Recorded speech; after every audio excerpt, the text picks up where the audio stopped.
RDC TV. O Rio Grande se conecta aqui.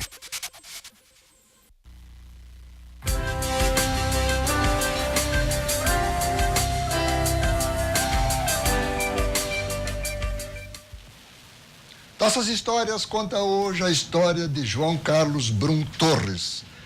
Ele foi, entre tantas coisas que ele fez na vida, ele foi por dois governos secretário estadual do Planejamento, no governo Antônio Brito, no governo Germano Rigoto, e o coordenador do programa de governo de José Ivo Sartori nas eleições de 2014.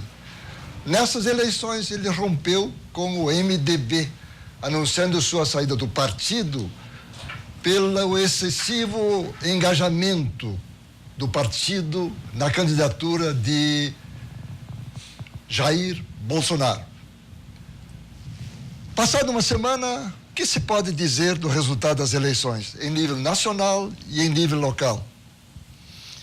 Afonso, é uma mudança muito profunda na situação política do Brasil. Houve uma alteração muito grande das forças que, afinal de contas, tradicionalmente vinham conduzindo os interesses e as questões nacionais, na qual o PMDB tinha um protagonismo muito grande, o PSDB era uma outra das grandes forças do país, e o próprio Centrão tinha ali um papel muito importante. E agora a gente tem uma situação na qual uma agremiação nova, que é o partido esse criado agora em, acho que menos de um ano, pelo atual presidente, veio a ter uma participação parlamentar muito grande e houve um movimento de opinião pública, não é, de grande proporção, que coloca o Brasil, como aliás a imprensa internacional tem ressaltado, nesse bloco dos países que têm lideranças políticas à direita e mesmo à extrema-direita. Então, isso é uma alteração muito profunda. Há no país, eu acho, uma grande expectativa com relação a isso. Naturalmente, as pessoas que votaram no Bolsonaro têm esperança de que isso vai trazer mudanças positivas com relação à área da segurança, com relação à própria economia, porque o seu guru na área econômica, que é o Paulo Guedes, é um homem liberal, as pessoas têm expectativa de que isso vai melhorar muito a situação econômica do Brasil, coisas que são muito incertas. E a oposição toda está muito preocupada, essa oposição na qual eu me incluo, porque as declarações anteriores do atual presidente são todas, assim, no limite do aceitável num contexto democrático, né? Aliás, meu afastamento do MDB se deveu ao fato de que, para quem veio lá do período do esforço e da luta pela redemocratização brasileira, apoiar um candidato a presidente da República que diz que tem como livro de cabeceira, não é, as memórias do coronel Ustra, que foi o comandante da Operação Bandeirantes, uma instituição de interrogatório cujo método usual era pendurar as pessoas no pau de arara e dar choque nelas. Eu acho que isso era uma coisa, para mim, que ultrapassou qualquer limite. Aliás, o ex-presidente Fernando Henrique Cardoso, falando em Portugal, ele fez um resumo da seguinte maneira: nós, o próximo presidente, faz de conta que nós somos os Estados Unidos sem o sermos, ou seja, mesmo em nível internacional, tem tomado posições muito fechadas com o presidente Trump, né? Isso surpreendeu, assim, imediatamente uma declaração de que vai acompanhar o Trump nessa alteração da Embaixada Brasileira, transferida para Jerusalém, uma coisa também muito problemática, né? O Brasil teve, até agora, numa posição de exemplar de bom convívio entre as comunidades que têm raízes lá no Oriente Médio, e nos países árabes e com Israel. E tomar uma decisão que é problemática do ponto de vista de uma dessas forças, a gente corre o risco de trazer para o Brasil uma tensão que a gente não tinha, felizmente. Então, eu acho uma decisão muito problemática. Professor, a gente volta a esse assunto, e em nível local, hein, se repetiu o que era costume, ou seja, que nenhum governador repete, pelo menos desde a redemocratização do país, não é? A nossa tradição é essa. Desde o tempo do Dr. Borges, que era sempre reeleito, de lá para cá não acontece mais isso. Em parte tem tem uma coisa boa nisso, quer dizer, uma espécie assim de exigência da opinião pública de que os resultados sejam melhores do que é possível ter. Mas o fato é que a gente está numa situação muito difícil e não é muito provável, vamos dizer assim, que a administração entrante vai conseguir resolver os problemas esses estruturais do setor público gaúcho, que são de fato muito graves, nesse período de 4 anos. Então, prevejo que nós vamos ter ainda a continuidade dessas dificuldades por um bom tempo. O governador Leite disse que vai regularizar os pagamentos aí no primeiro ano, né? É um desafio muito grande, isso implicaria em várias coisas, notadamente obter recursos extraordinários, não é? Esses recursos extraordinários, se fossem feitos, por exemplo, com a venda do Banrisul, ele excluiu. Não é? E mesmo que tivesse não excluído e tivesse disposto a fazer isso, eu acho que, em primeiro lugar, seria um prejuízo bastante grande para o Rio Grande do Sul e, além disso, uma solução de curto prazo. Ele disse que isso está excluído. Professor, nós vamos voltar a esse assunto. Sim. Eu queria que a gente conversasse um pouco sobre o teu itinerário de vida. Tu és conhecido toda parte, né? Com o apelido de Caçapava, para começar a história toda. Sem ter nascido em Caçapava, né? Conta um pouco da tua história, que é realmente uma longa trajetória, né? Eu nasci aqui em Porto Alegre, ali quase na frente do Palacinho. Meu pai morava ali. Cristóvão Colombo. Na Cristóvão Colombo. E era nosso lindeiro a família de Rose, que tem como um dos seus destaques o Eduardo Henrique, que foi esse grande médico aí de medicina esportiva, de controle nas Olimpíadas, do uso de drogas, etc. Nasci ali. Mas depois, meu pai, que estava transferido aqui para Porto Alegre, era promotor de justiça, aposentou-se, e o doutor Alter Sintra de Oliveira, que era um amigo do Brizola, que morava em Caçapava e tinha um escritório, convidou meu pai para que ele tinha sido convidado para ser o presidente da Caixa Econômica Estadual naquele período, tinha que se mudar para Porto Alegre, perguntou se meu pai não aceitaria compartilhar o escritório com ele e voltar lá para Caçapava. Meu pai voltou com gosto e eu retornei a Porto Alegre para estudar no Júlio de Castilhos em 61. E então aí lá no Júlio eu recebi esse apelido. Aí vários anos depois, um dia entrando na Secretaria da Fazenda, o Renner, tinha sido meu colega lá no Júlio, gritou para mim assim: o apelido fui eu que pus, tá? E assim ficou. No meio político, no meio universitário, acadêmico, as pessoas me chamam pelo nome, né? Nossa. Mas aí tu se formaste, etc. Conta um pouco a história. Eu me formei em Direito e Filosofia. Naquela época era possível fazer as duas coisas lá na Universidade Federal. Fui muito bem na Faculdade de Direito e também faltei um exame lá no vestibular para Filosofia, mas mesmo assim passei. E então fiz os 2 cursos, era bom aluno, em seguida fui convidado para ser professor, fui assistente do professor Gerd Bornheim, que é uma... famoso professor de filosofia, né? E uma coisa que me honra muito. E depois ali, quando houve os expurgos em 68, não é? Eu não tinha, assim, militância, não era afiliado a nenhum partido, não é? Mas fui também expurgado ali naquele período. E aí consegui uma bolsa do governo francês, passei 4 anos na França e aí retornei. Que faculdade, que universidade? Universidade de Paris 8, que era chamada, naquela época se chamava Vincennes, e que era um lugar assim, eu cheguei lá em Paris em 70, e estava ainda no rescaldo de maio de 68, a Universidade Francesa estava muito desestruturada, assim. Eu fui muito bem acolhido, assim, passei esses anos lá e... Voltando? Voltei, quando voltei, eu não podia trabalhar na universidade, porque tendo sido atingido pelo ato institucional número 5, nós éramos proibidos de trabalhar em ensino. Então tive um período ali no Colégio Israelita e depois fui trabalhar na Assembleia Legislativa. E consegui lá um posto no gabinete de assessoramento superior que o falecido e saudoso Carrion liderava. Então dali mantive desde então uma relação próxima assim com os políticos gaúchos e tive, então, várias oportunidades de trabalhar no setor público. Primeiro, na administração do governador Simão, eu fui responsável pelo primeiro programa, pelo primeiro financiamento internacional que o governo do estado do Rio Grande do Sul, o Tesouro Estadual, teve, né? Foi um empréstimo de 100 milhões de dólares junto ao Banco Mundial para fazer um programa de desenvolvimento na área social, chamado PIMS. Programa que ia muito bem, e foi muito bem porque não tinha inadimplência. Sim. Os municípios autorizavam a descontar do repasse do ICMS as parcelas dos recursos que tomavam. Então foi um programa assim. Aí na administração, em que o secretário Agostinho foi secretário, tinha lá um fundo considerável do PIMES, e houve uma proibição do governo estadual fazer empréstimos para prefeituras. Ele aproveitou aquilo e pegou o saldo do fundo e aí terminou o programa. Depois passasse vários governos assim, encurtando um pouco a história. Eu estou entrando um pouco em detalhes, mas é que você está perguntando essas coisas antigas.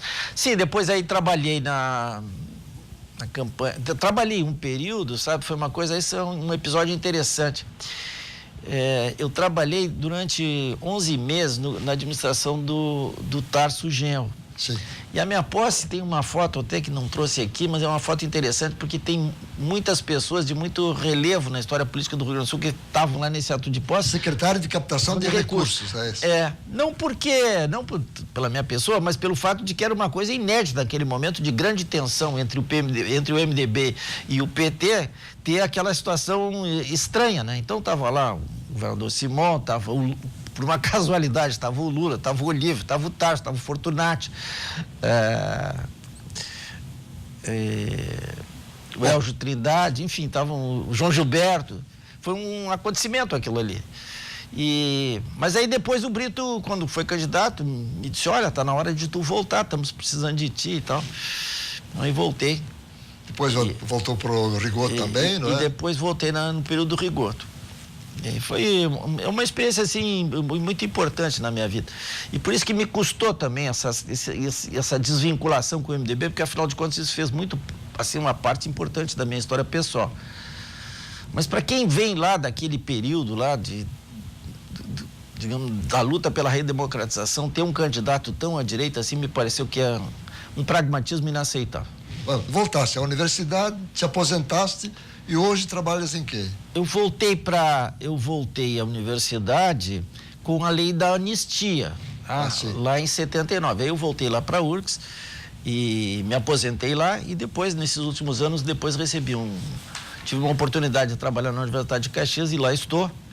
Aliás, acabamos agora de termos aprovado não só o curso de mestrado que já tínhamos, mas agora, a partir de março, agora vamos ter também o curso de doutorado.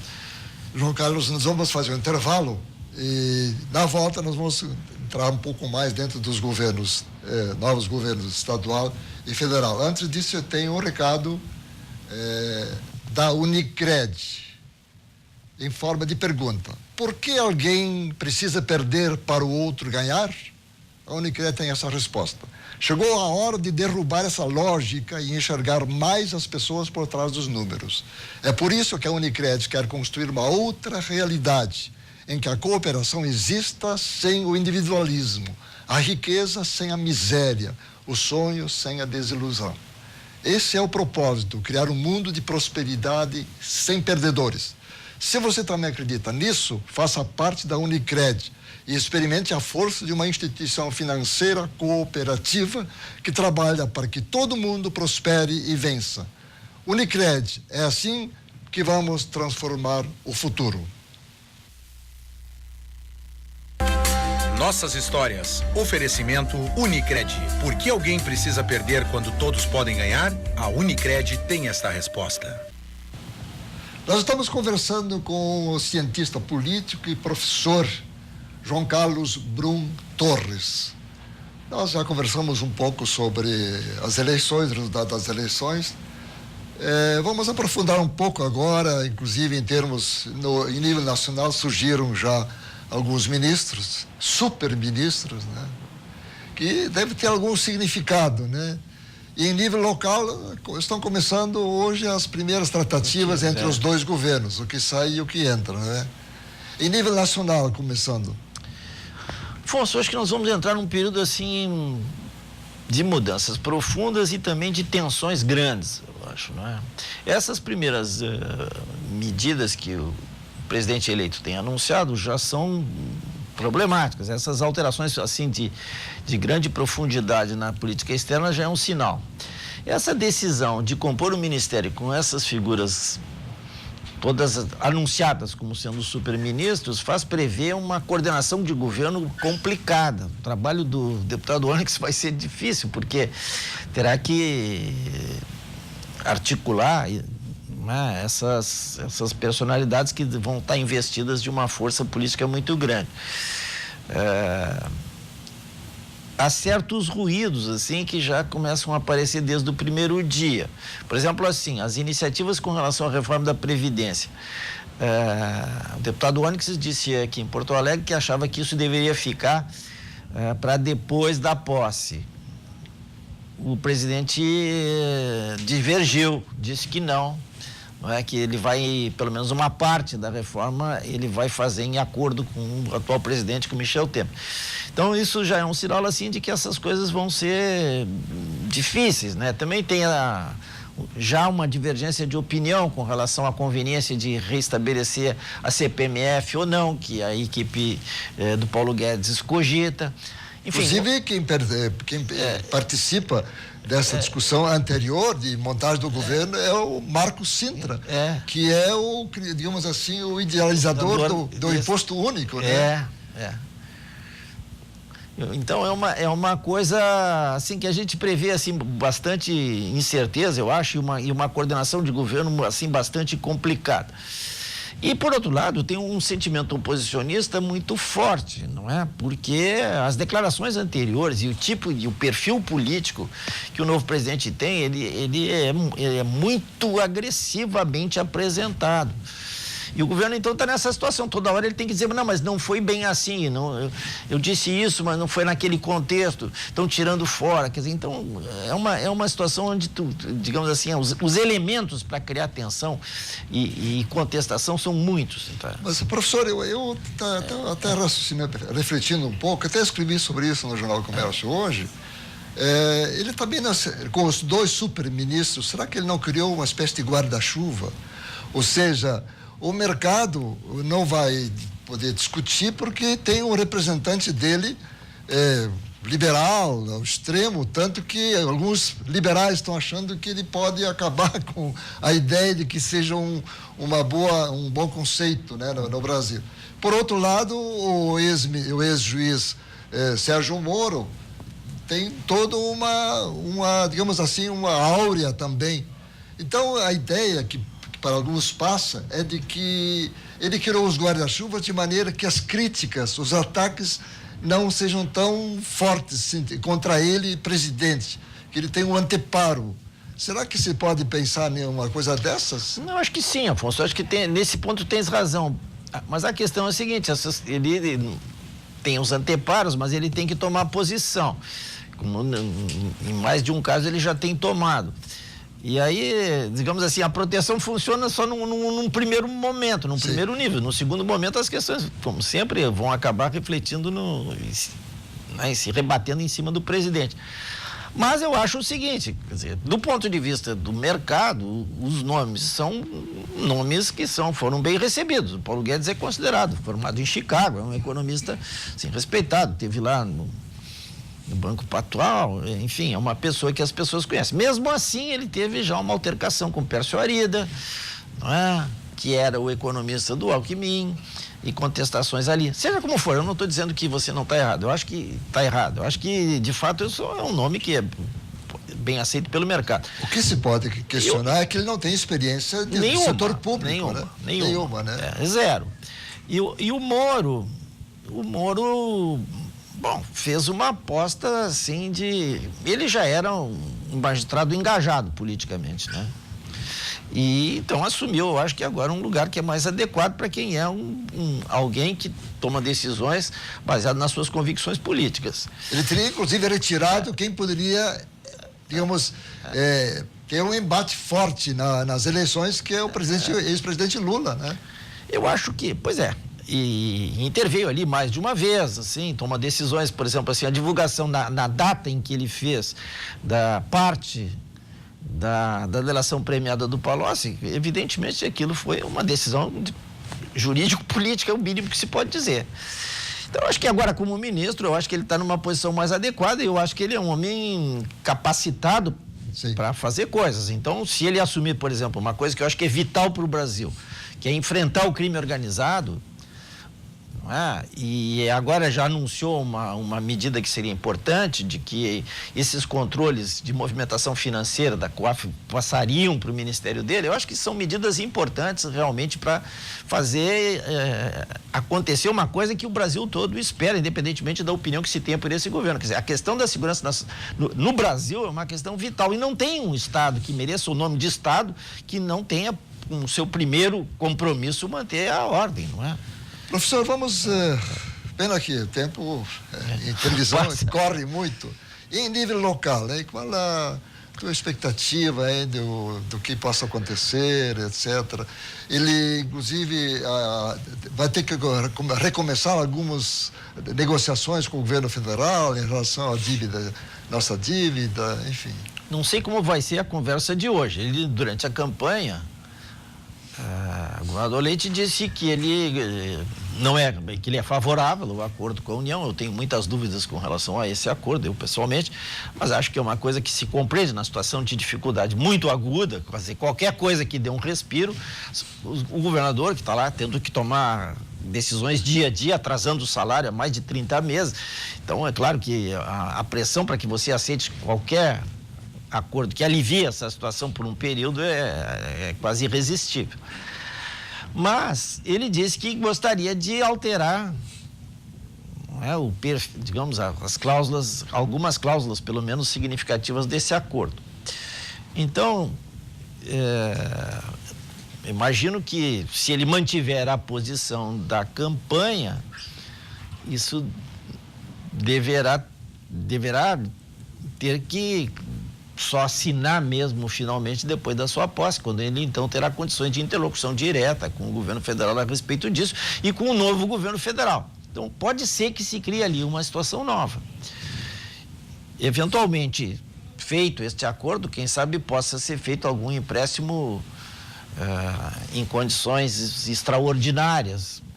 Você recorda que ao início do governo da governadora Ieda, o secretário Aoudi conseguiu fazer um empréstimo no Banco Mundial de $1 bilhão, quer dizer, uma coisa muito importante que foi um dos elementos importantíssimos para uma relativa sanidade daquele período administrativo, né?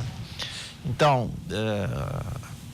Aoudi não está propriamente fazendo parte da equipe, mas é uma pessoa que conhece muito bem esses mecanismos. Eventualmente isso poderá vir a ensejar um empréstimo também significativo, mas depende muito de ter esse acordo com o governo federal e o ok da Secretaria do Tesouro e depois a autorização do Senado, quem sabe essa é mais fácil. Mas não sei se propriamente isso é viável assim num prazo tão curto também. Professor, numa frase, nós estamos no final do programa, nós, com tudo isso aí, nós estamos transferindo para o futuro nossos problemas?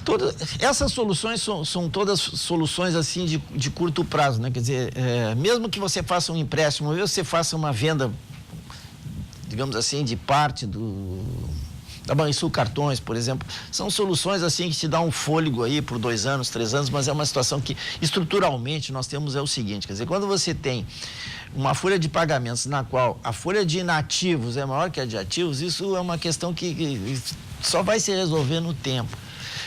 Nós estamos no final do programa, eu quero agradecer a tua presença aqui, é uma pessoa experimentada em tudo isso que nós estamos conversando. Obrigado para ti, Afonso, prazer, viu? E de modo especial eu quero agradecer a audiência deste programa, prometendo voltar na próxima segunda-feira, sempre às 11h30 da manhã. Muito obrigado e até lá.